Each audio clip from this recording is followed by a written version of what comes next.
Some stories feel like they're just woven into the very fabric of history. Today, we're going to unwrap one of the most powerful of all, the origin of the Buddha. But this isn't just a story about one man's life. Oh no. It's a journey that spans countless lifetimes, a destiny set in motion by a handful of flowers. And it all begins long, long before he was ever born a prince. So where are we getting all this from? Well, it comes from an ancient text, the Sutra of the Past Vows of the Bodhisattva. Now, a Bodhisattva, that's basically a being who's on the path to becoming a Buddha. And this text, it lays out this absolutely epic tale of prophecy, sacrifice, and this relentless search for truth. This isn't just a biography, you see. It's a cosmic drama that kicks off way, way before our prince ever enters the picture. To really understand the Buddha, we have to go back in time. I mean, way back. We're not starting in a palace. We're starting on a city street, where a simple transaction is about to change the course of history for eons to come. 500. That's the number of silver coins a man named Manop, in a previous life, was willing to pay for just 5 flowers. See, he heard that a Buddha, a fully enlightened one, was coming to his city, and he was desperate to make an offering. But the flowers weren't for sale, not for any price. Well, at first. The flower seller, a woman named Gigi, she saw something in Manop's desperation, a deep spiritual sincerity. So she made him a deal. She'd give him the flowers, plus 2 of her own, but only if he agreed to this incredible karmic bond, a promise that they'd be joined as husband and wife in a future life. And he agreed. And the power of their shared intention? It became clear, immediately. When the ancient Buddha Dipankara arrived, other people's offerings just fell to the ground. But Maitrop's 5 flowers? They floated, suspended in the air right above the Buddha's head, forming a kind of canopy. And Grai's 2 flowers, which he threw for her, landed perfectly on the Buddha's shoulders. It was this miraculous sign of their unbreakable connection. In that very moment, the ancient Buddha looked at Manop and spoke this prophecy. Now, a kalpa, that's an unimaginably long period of time. We're talking an eon. He was telling him that after 91 eons of rebirths, he would finally achieve his own ultimate enlightenment and become the Buddha we know today as Śākyamuni. His path was now set. Okay, so let's hit the fast-forward button through those 91 eons, after countless lifetimes as a king, as a god, and now that same soul is reborn into his final life. This time, he's a prince named Siddhartha, born into a world of just unimaginable luxury. A gilded cage, really, designed to keep his destiny from ever finding him. I mean, his birth itself was a miracle. The scriptures say he emerged from his mother's side, immediately took 7 steps, and declared his unique purpose right then and there. A wise sage saw the child and just wept. Not from sadness, but because he knew this prince was destined for greatness that he himself was too old to ever witness. Well, the prince's father, the king, he heard this prophecy and was terrified. He was not going to lose his son to some spiritual quest, so he built a prison of pleasure, surrounding Siddhartha with every possible delight to blind him to the world's suffering. But here's the thing, right? You can't hide from reality forever.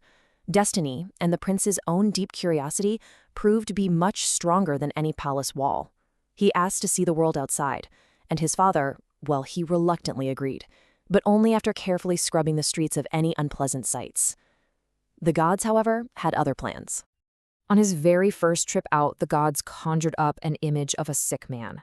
The prince, who had never even seen illness, was just horrified. For the very first time, he understood that the human body is fragile, that health isn't guaranteed, and the charioteer's simple, honest truth that illness comes for everyone, even a prince, it shattered his perfect world. He went back to the palace deeply disturbed. On his next journey, the gods presented a vision of old age. The prince saw this frail, hunched-over figure and was just slammed with another universal truth. All the youth and strength he took for granted, it was temporary. The charioteer's simple answer, "We will all grow old," hit him like a ton of bricks. Those palace walls were starting to feel less like a paradise and a lot more like a prison. The final sight was the most devastating of all, a funeral procession.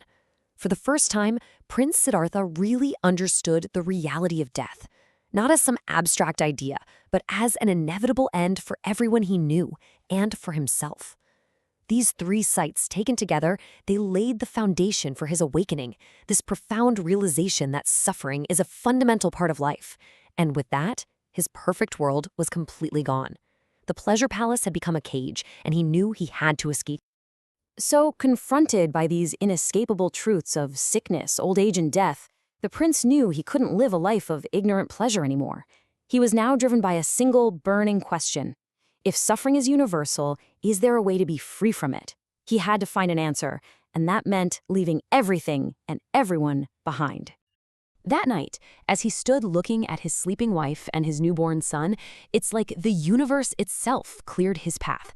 Divine beings, the four heavenly kings, they descended and whispered that his moment had finally arrived. They cast this deep, magical sleep over the entire palace, silencing the guards, the musicians, making sure his escape would go completely unnoticed. He summoned his faithful servant and his horse. After riding out of the city, he took off his royal jewels, literally cut his own hair, and exchanged his fine silks for the simple garment of a forest dweller. This was his final message. A painful but totally resolute farewell to the life he was leaving behind forever. His departure marked the beginning of a new and incredibly difficult chapter. For 6 long years, he wandered as an ascetic, studying with famous teachers and practicing these extreme forms of self-denial. He believed that punishing the body was the only way to liberate the mind. You see, his father, in a last-ditch effort, had sent 5 companions to watch over him. And at first, they were really impressed by his dedication. But Siddhartha's practices became so severe, he ate so little he was basically a skeleton, that even these devoted followers gave up on him. They thought he'd lost his mind and was definitely going to die. So they just left him, completely and utterly alone. But then, realizing that both extreme luxury and extreme self-torture were dead ends, he understood the true path had to be somewhere in the middle. He accepted a simple meal of rice pudding from a village girl. His strength returned, and he walked to a large tree, what we now call the Bodhi tree, and sat down, making this powerful, unflinching vow. As he sat there in deep meditation, he just broke through the veils of ordinary reality. First, he saw all of his own past lives stretching back through the eons, right back to being that man, Mainap, who bought the flowers. Second, he gained what's called the divine eye, seeing how all beings are reborn according to their actions. And finally, just as the morning star was rising, he saw it all, the ultimate truth, the real cause of suffering, and the path to its end. In that moment, Siddhartha was gone. He had become the Buddha. So he had found it. He found the answer he left his palace all those years ago to seek. And he could have just stayed in that state of perfect peace forever. But his compassion was just too great. He chose to return to the world of suffering to share what he had discovered, to teach others the way to find their own liberation. So the first people he went looking for were those same 5 companions who had abandoned him. When these saw him approaching in the distance, they were so skeptical. They just saw him as a quitter, someone who gave up the hard path for a life of comfort, and they actually made a pact not to show him any respect. But as he got closer, they couldn't stick to their plan. They were completely overwhelmed by the profound peace and this radiant authority that just flowed from him. This wasn't the desperate, starving ascetic they had left behind. This was someone completely transformed. And without even a word, they all stood up and bowed.